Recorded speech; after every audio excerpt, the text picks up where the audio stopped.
pour la vie que tu m'as donnée, pour la joie que tu m'as donnée, la vérité que tu m'as donnée. Je te rends gloire, je te rends gloire,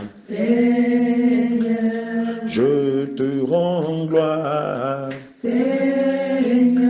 pour la joie que tu m'as donnée, la guérison que tu m'as donnée, la délivrance que tu m'as donnée. Je te rends gloire, je te rends gloire, je te rends gloire, je te rends gloire, je te rends gloire, pour la joie que tu m'as donnée, pour la famille que tu m'as donnée, pour la paix que tu m'as donnée, pour l'appel que tu m'as donné, pour le salut que tu m'as donné. Je te rends gloire, je te rends gloire, je te rends gloire, je te rends gloire, je te rends gloire, je te rends gloire, je te rends gloire, pour la vie que tu m'as donnée, pour l'amour que tu m'as donné, le salut que tu m'as donné, pour l'appel que tu m'as donné, la guérison que tu m'as donnée. Je te rends gloire, je te rends gloire, je te rends gloire, je te rends gloire, je te rends gloire, la liberté que tu m'as donnée, la délivrance que tu m'as donnée, ta lumière que tu m'as donnée, la vérité que tu m'as donnée, l'affranchissement que tu m'as donné. Je te rends gloire, je te rends gloire, je te rends gloire, je te rends gloire, je te rends gloire. Père éternel, je veux recommander ce court moment d'enseignement entre tes mains. Je te prie de m'utiliser comme un puissant instrument de délivrance, de restauration, d'affranchissement, de rétablissement et de guérison pour tes filles. Seigneur Jésus-Christ, mets ta sagesse dans ma bouche, afin que tout ce que je dirai soit animé par toi et non pas par ma chair.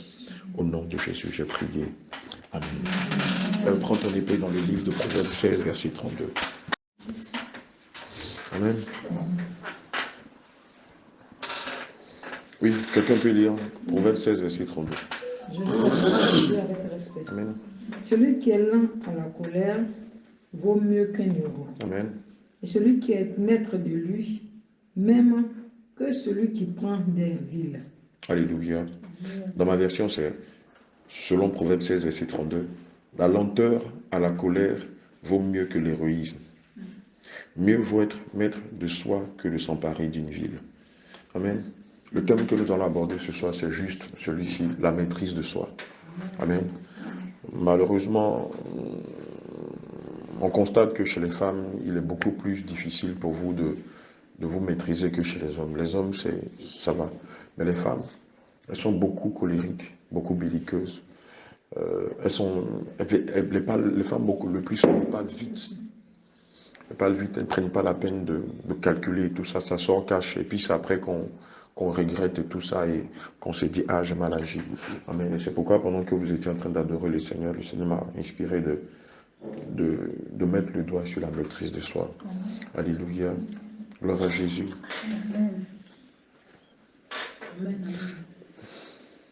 Prenons le livre de Proverbes 18, verset 21.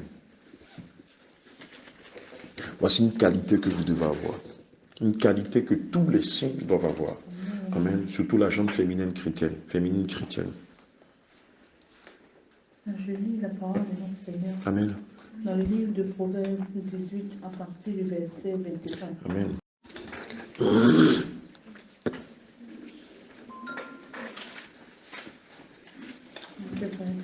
Verset 8.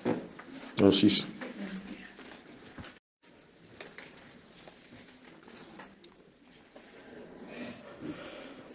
Amen.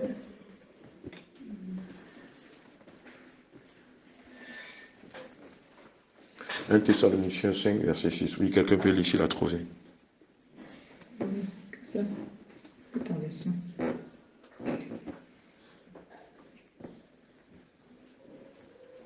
Je lis la parole de Dieu dans le livre de 1 Thessaloniciens 5, verset 6. Amen. Mais nous appartenons au jour et nous devons être sobres. Amen.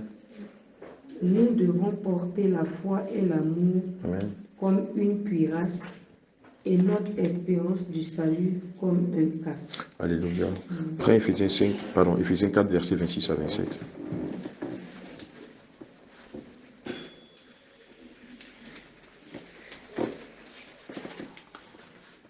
Éphésiens 4, verset 25.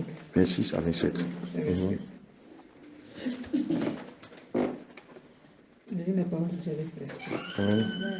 Si vous vous mettez en colère, Alléluia. ne péchez point, Amen. que le soleil ne se couche pas sur votre colère. Et ne donnez pas assez au diable. Amen. Je lis dans ma version. Si vous vous mettez en colère, ne péchez pas, que le soleil ne se couche pas sur votre colère et ne laissez aucune place au diable. Qu'est-ce que ça veut dire? Amen. Éphésiens 4, verset 26 à 27. Quelqu'un a une idée? Si vous vous mettez en colère, ne péchez pas, que le soleil ne se couche pas sur votre colère et ne laissez aucune place au diable. Amen. Quelqu'un a une idée?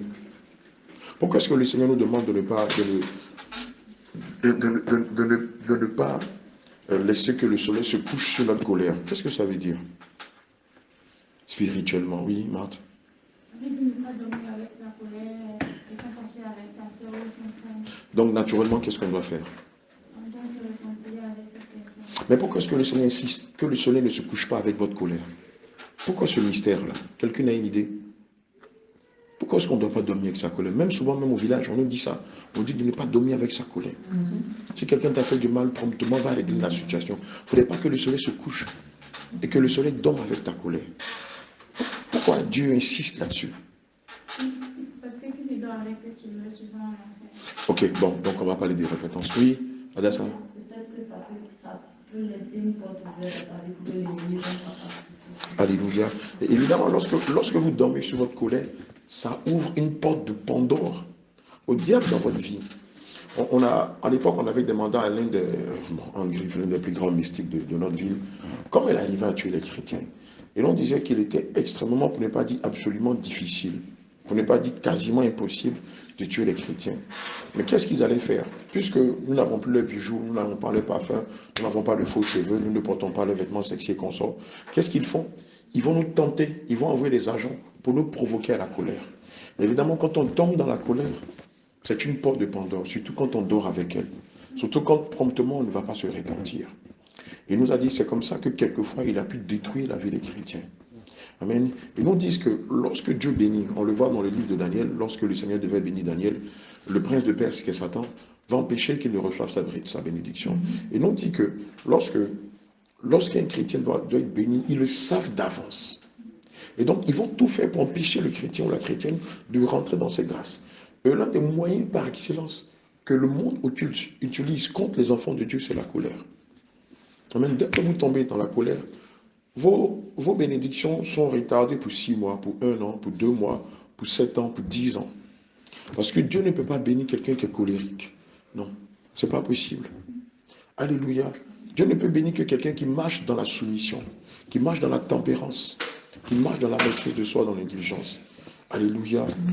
Gloire à Jésus. C'est pourquoi vous devez veiller sur vos âmes. Parce que quand une situation arrive, rapidement vous vous humiliez, même si vous avez raison. Et le plus grand problème que les femmes ont, même les femmes chrétiennes, vous avez du mal à demander pardon.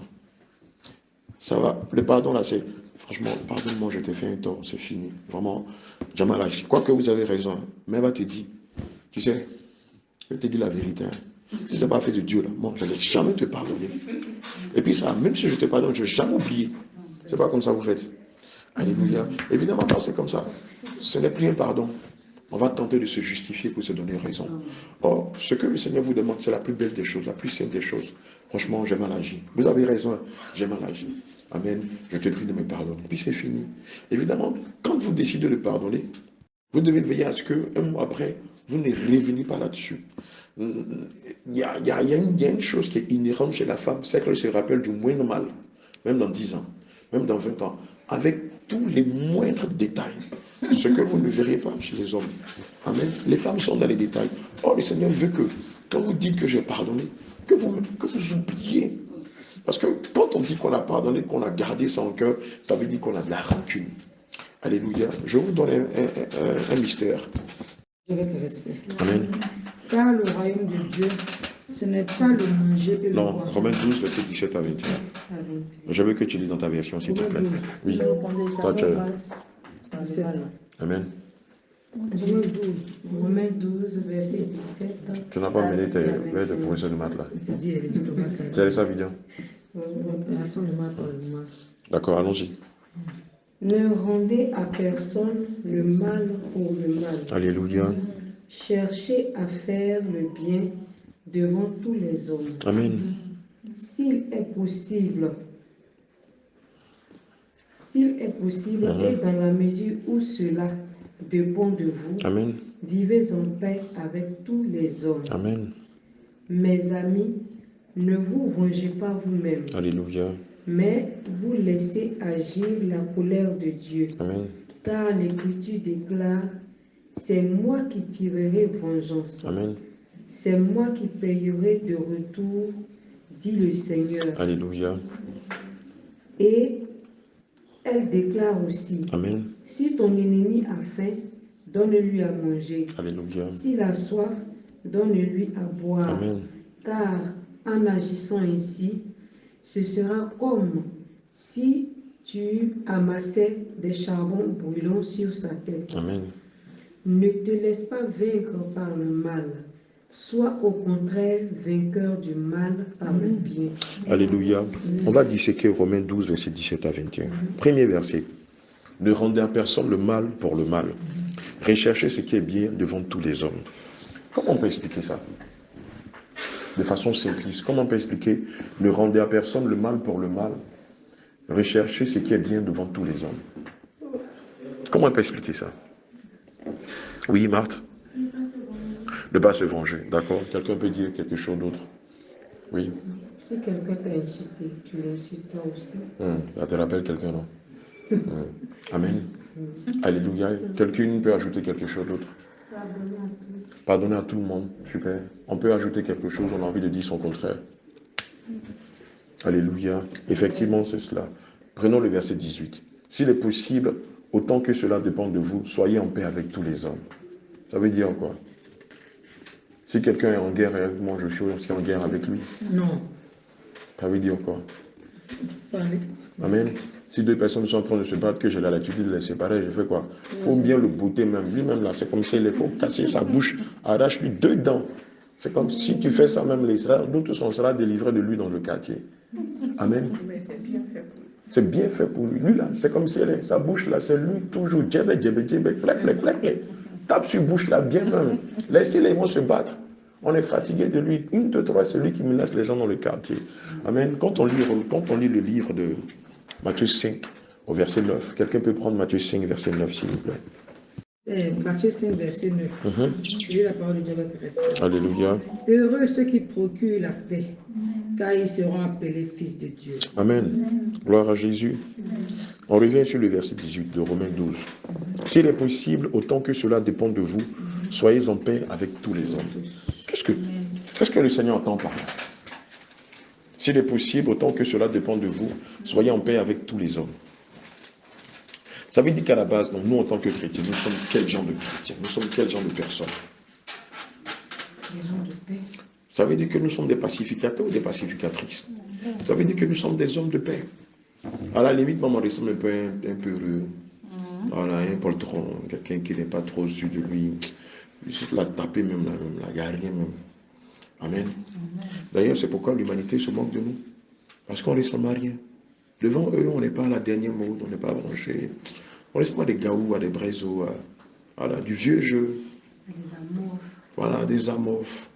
Alléluia. Ici, ils ont un terme qu'ils disent là, que les Camerounais utilisent, que les personnes qui sont comme ça, on les traite des mougous. Des comment? Des mougous. Des mougous. Tellement que tu es doux, tu es bon là, tu penses que tu es belle. Voilà, tu n'as pas de mots à dire. Voilà, tu es. Amen, tu es naïf, quoi. Que Dieu les bénisse. Alléluia. Évidemment, c'est l'attitude que le Seigneur veut qu'on ait. Quelqu'un me disait entre vous, la dernière fois, je ne sais pas si c'est Joël ou Daniel qui me disait que quand vous avez affaire aux Marocains ici, que vous dites, je laisse pour moi à Dieu, rapidement, il tente de réparer son tort parce qu'il n'a pas envie d'avoir affaire à Dieu. Évidemment, c'est l'attitude que tout chrétien doit avoir. Je laisse pour moi à Dieu. On te fait un tort, je laisse pour moi à Dieu. On te méprise, je laisse pour moi à Dieu. On t'insulte, je me laisse pour moi à Dieu. On t'humilie, je laisse pour moi à Dieu. Amen. On va le voir tout à l'heure dans le même livre de Romains 12, le verset 19. Quelqu'un peut lire, s'il vous plaît. Romains 12, verset 19. Amen. Non, tu es fatigué, tu es fatigué. Il faut bien regarder. Allume ton truc là, il fait un peu sombre. D'accord, vas-y. Ne vous vengez point vous-même. Voilà. Ne vous vengez pas toi, non. D'accord. Ne vous vengez point vous-même. Alléluia. Mais laissez agir la colère. Amen. Car il est écrit, à moi la vengeance, à moi la rétribution, dit le Seigneur. Qu'est-ce que le Seigneur veut nous dire par là? Ne vous vengez point vous-même, mais laissez agir la colère. Le petit, mais laissez agir la colère. Là, en principe, dans le français technique de 2021, quand on dit mais laissez agir la colère, ça veut dire quoi? Laissez Merci.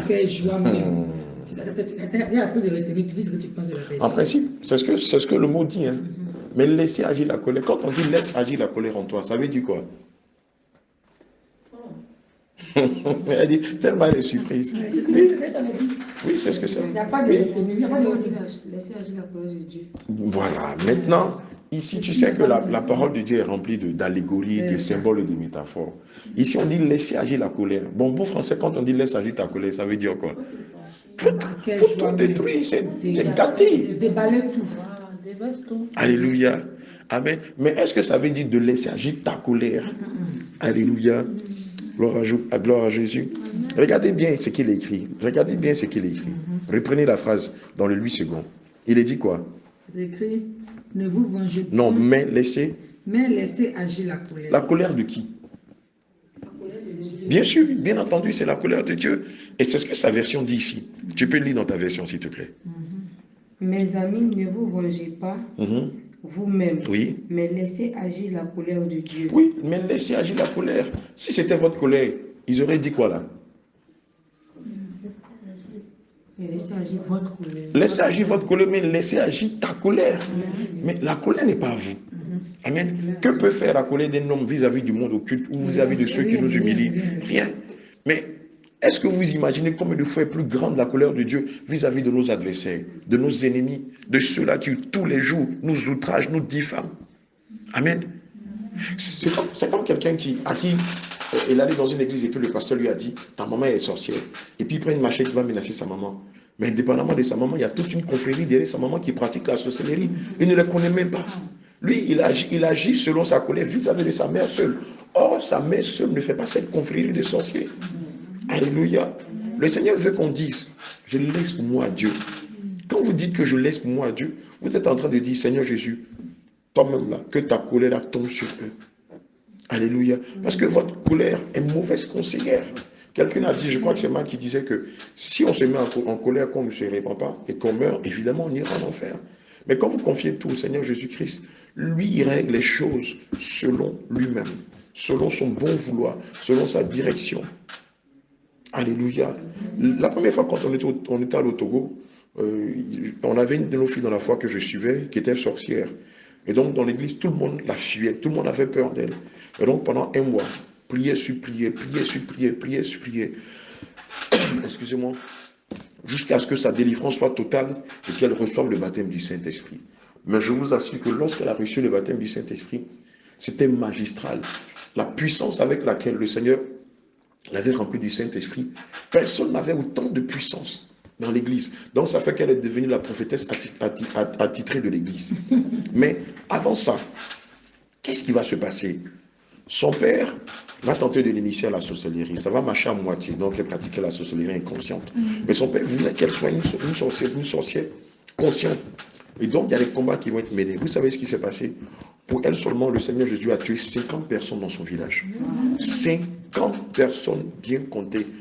Mais vous vous imaginez si c'est elle qui devait tenter de se venger de ses ennemis, est-ce qu'elle n'allait pas venir? Or, pour elle, simplement, le Seigneur a tué 50 personnes dans son village. Donc, dans son village, tout le monde la criait. On disait, elle, c'est la fille du feu. Dans leur langue, dans une langue au Togo. C'est la fille du feu. Amen. Or, nous savons que tous, Dieu est du feu. Alléluia. Amen. Il dit, mais laissez agir la colère, car il est écrit, à moi la vengeance, à moi la rétribution, dit le Seigneur.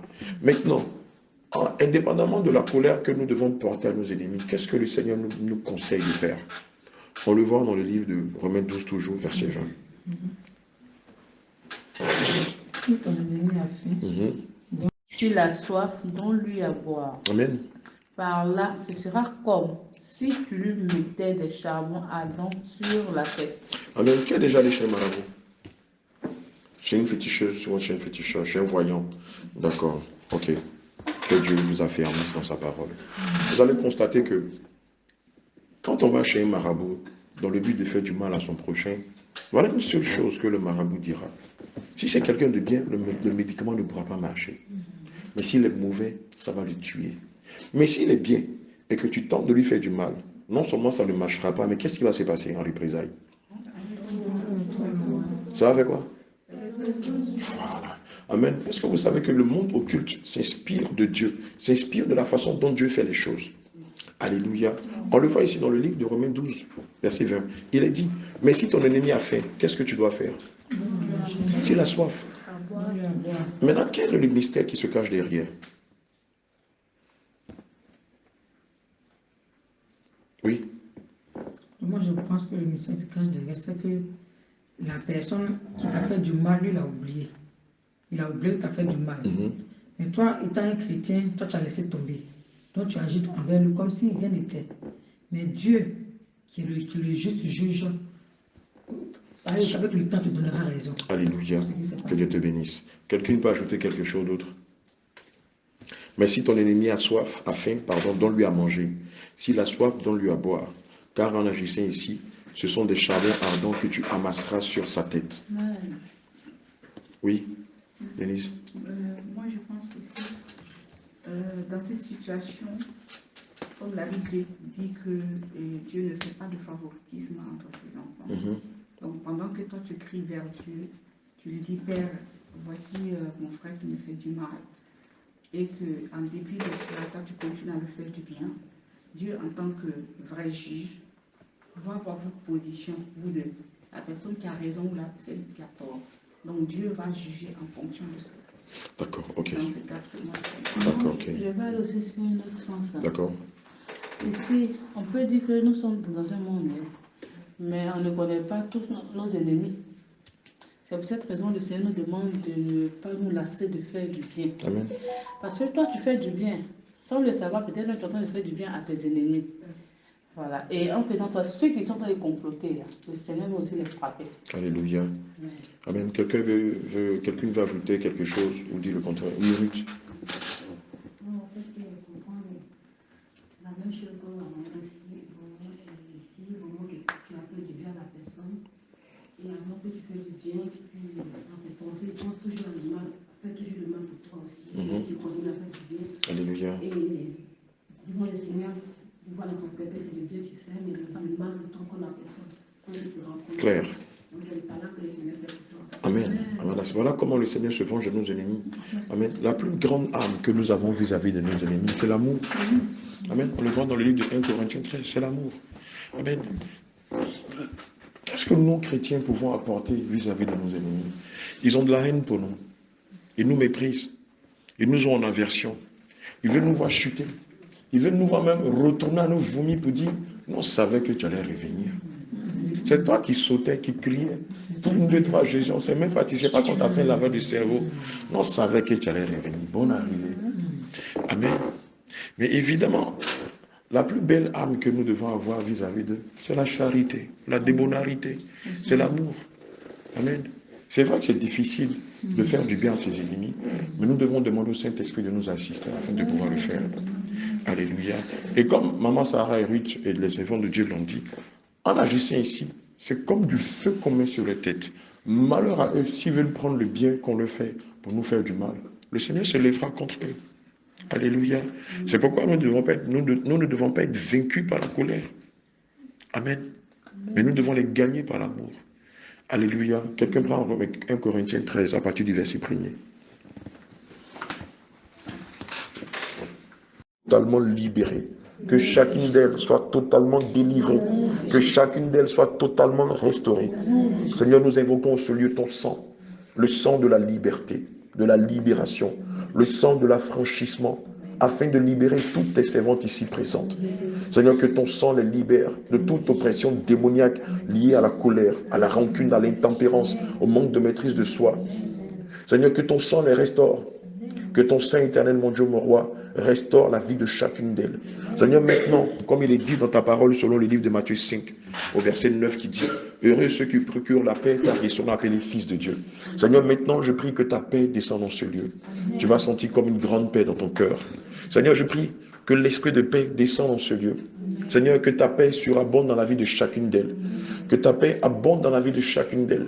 Que ta paix, Seigneur, gagne le cœur de chacune d'elles. Que ta paix les apaise. Maintenant, je déclare et je prophétise sur le vie que ce soit des femmes de douceur, des femmes remplies de tempérance, des femmes qui ont la maîtrise de soi, des femmes qui ne sont pas promptes à parler, qui sont lentes à la colère, qui prennent leur temps pour écouter et qui ne se précipitent pas pour dire n'importe quoi. Je prophétise que lorsqu'elles parlent, elles parlent avec sagesse, non pas de façon vulgaire, non pas dans la chair, mais qu'elles parlent selon ta science. Seigneur, tu les remplis de ta paix. Seigneur, tu les remplis de ta paix. Seigneur, apaise-les. Et fais d'elles des femmes douces. Fais d'elles des femmes vertueuses. Fais d'elles des modèles pour cette génération. Fais aussi d'elles des gagneuses d'âme. Pendant que je prie, pendant que je prophétise, je vois que le Seigneur est en train de retirer la colère dans le cœur de quelqu'une d'entre vous. Le Seigneur est en train d'enlever un amas de colère, un amas de manque de maîtrise de soi dans le cœur de quelqu'un parmi vous. Je vois que le Seigneur est en train de libérer quelqu'une. Je vois que le Seigneur est en train de briser les chaînes de la colère dans la vie de quelqu'une. Je vois qu'une d'entre vous était emprisonnée par le manque de maîtrise de soi, par la prison de la justification. Et je te vois, le Seigneur fait sortir ton âme de cette prison. Seigneur, je te dis merci pour la libération de tes servantes. Je te dis merci, éternel, mon Dieu, mon roi, parce que tu brises les chaînes de la colère. Tu brises les chaînes du manque de maîtrise de soi. Parce que tu les fais sortir de cette prison qui était des prisons héréditaires. Seigneur, parce que tu romps tous les liens de la servitude qui sont dans les vies. Éternel, mon Dieu, mon roi, je te dis encore et encore merci. Seigneur, je prophétise sur la vie la douceur, la tempérance. Seigneur, ce que l'ennemi avait volé, j'ordonne que ta droite se déploie dans le monde astral et aille rechercher. Seigneur, tous les biens que l'ennemi leur avait volés et tu les restitues à chacune d'elles. Je fais allusion à la paix, à la joie, au mariage, à la stabilité, à la vie de prière, à la guérison, à la santé, à la stabilité, à la fécondité, Seigneur, au travail, éternel mon Dieu, mon roi, à l'élévation, à la quiétude, Seigneur, à ta lumière, Seigneur Jésus-Christ, qui brille sur leur vie et qui impacte toute leur génération. Seigneur Jésus-Christ, ton sang les restaure. Ton sang restaure tous les compartiments de leur vie, et leurs dons et leurs talents qui leur avaient été volés, leur sont restitués intégralement, au nom de Jésus-Christ de Nazareth. Seigneur, je te dis merci pour ce moment de prière, d'échange, d'enseignement, de partage, au nom de Jésus. Seigneur, je prie que durant le cours de cette nuit, Seigneur, que tu nous parles par des songes, par des signes et par des visions. Il est dit dans ta parole, selon le livre de Job 33 au verset 15, que Dieu nous parle lorsque nous dormons profondément sur notre couche, par des songes, par des visions, par des signes. Seigneur, durant le cours de cette nuit, révèle-nous tout ce qui s'est déroulé durant le cours de ce moment d'échange et de prière. Saint-Esprit de Dieu, veille sur l'âme de chacun de nous. Père éternel, comme il est dit dans le livre de Psaume 3, verset 6, je me couche, je m'endors et je me réveille. Que ces trois processus, Seigneur, s'achèvent dans la vie de chacun de nous. Et par ta grâce, que demain, que chacun de nous soit réveillé, non seulement, Seigneur, pour passer à une autre phase, mais aussi, Seigneur, afin de pouvoir œuvrer, Seigneur, pour l'avènement de ton Saint-Nom. Seigneur, je te dis merci pour la vie de chacun de nous, que le règne, la puissance, la gloire, la majesté, la force et le pouvoir te soient rendus. Au nom de Jésus, j'ai prié. Amen. Amen. Pendant qu'on prière, est-ce que quelqu'un parmi vous a vu quelque chose? Quelqu'un parmi vous a eu à voir quelque chose? Le Seigneur t'a révélé une image, quelque chose pendant qu'on priait?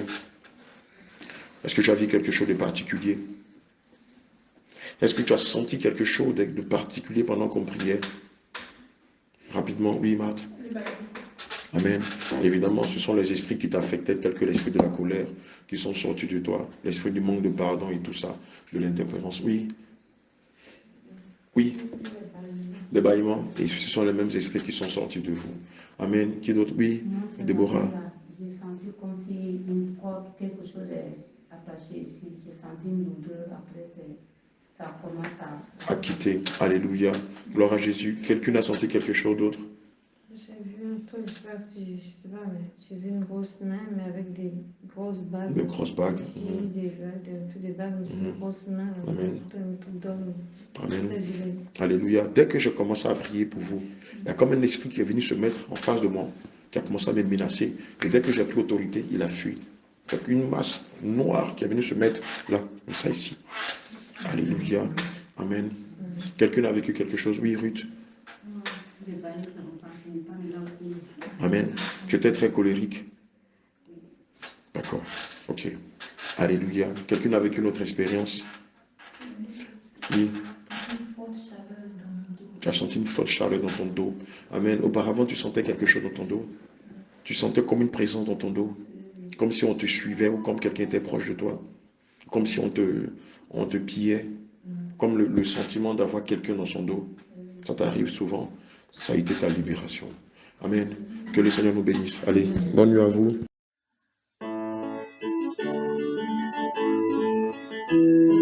Jamais il n'y aura de Dieu comme toi, éternel. Jamais il n'y aura de Dieu comme toi, éternel. Jamais de Dieu comme toi. Jamais de Dieu comme toi. Jamais de Dieu comme toi. Jamais de Dieu comme toi. Jamais il n'y aura de Dieu comme toi, éternel. Jamais il n'y aura de Dieu comme toi, éternel. Jamais de Dieu comme toi. Jamais de Dieu comme toi. Jamais de Dieu comme toi. Jamais de Dieu comme toi. Dieu d'Abraham, il n'y aura jamais de Dieu comme toi. Dieu d'Isaac, il n'y aura jamais de Dieu comme toi. Dieu d'Israël, il n'y aura jamais de Dieu comme toi. Jamais de Dieu comme toi. Jamais de Dieu comme toi. Jamais de Dieu comme toi. Jamais de Dieu comme toi. Dieu de l'éternel, il n'y aura jamais de Dieu comme toi. Dieu de l'Éternel, il n'y aura jamais de Dieu comme toi. Jamais de Dieu comme toi. Jamais de Dieu comme toi.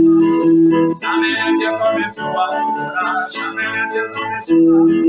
Dieu de la Sainte-Doctrine, il n'y aura jamais de Dieu comme toi. Dieu de la Sainte-Doctrine, il n'aura jamais été comme toi. Jamais été comme toi, éternel. Jamais été comme toi. Jamais été comme toi, Jésus. Jamais été comme toi. Jamais il n'aura été comme toi, éternel.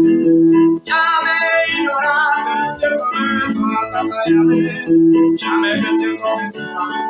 Jamais été comme toi. Jamais été comme toi. Jamais été comme toi. Oui, je suis là, il n'aura jamais été comme toi. Oui, Yahweh, il n'aura jamais été comme toi. Papa Yahweh, il n'aura jamais de Dieu comme toi. Papa Jésus, il n'aura jamais de Dieu comme toi. Papa Yahweh, il n'aura jamais de Dieu comme toi. Jamais de Dieu comme toi. Jamais de Dieu comme toi. Jamais de Dieu comme toi. Jamais de Dieu comme toi. Jamais de Dieu comme toi. Il n'aura jamais de Dieu comme toi.